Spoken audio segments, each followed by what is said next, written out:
لوگ بہت سے کہتے ہیں کہ عمران خان کے ساتھ روحانی طاقت ہے. میں آپ کو ذمہ داری کے ساتھ کہتا ہوں, اللہ کی کتاب کو گواہ بنا کے کہتا ہوں, میرے ساتھ مدینہ پاک سے بھی فون پہ بات ہو رہی ہے, مکہ سے بھی بہت بزرگ 100 سال کے لوگ میرے ساتھ بات کر رہے ہیں, اور اللہ کے گھر میں بیٹھے ہوئے اور رسول اللہ صلی اللہ علیہ وسلم کے روزے پہ بیٹھے ہوئے وہ اللہ کی عزت کی قسم اٹھا کے مجھے فون پہ کہہ رہے ہیں. جب میں ادھر آ رہا تھا وہ کہہ رہے ہیں حضرت آپ جائیں, آپ کے ساتھ ہماری دعائیں ہیں.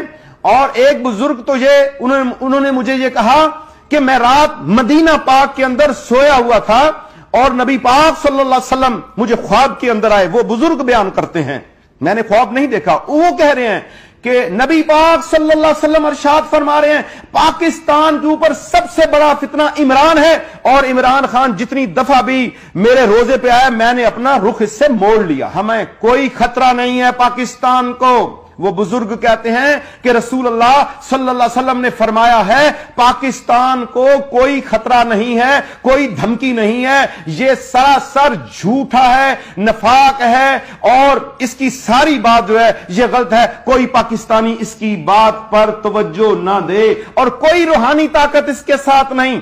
فرعون اتنے بڑے لشکر کے ساتھ نکلا, نمرود اتنے بڑے لشکر کے ساتھ نکلا, اور شداد اتنے بڑے لشکر کو رکھتا تھا, اتنے بڑے اس کے آگے پیچھے گھوڑے اور عوام ہوا کرتی تھی, فوج ہوا کرتی تھی. کیا وہ حق پہ تھا؟ طاقت حق پر نہیں ہوتی. میرے آقا صلی اللہ علیہ وسلم 313 اصحاب کو لے کر گئے تھے, لیکن حق پہ تھے اور فتح انہیں ملی تھی, کیونکہ اس نے پاکستان کے اندر آ کے اودم مچا دیا ہے. پاکستان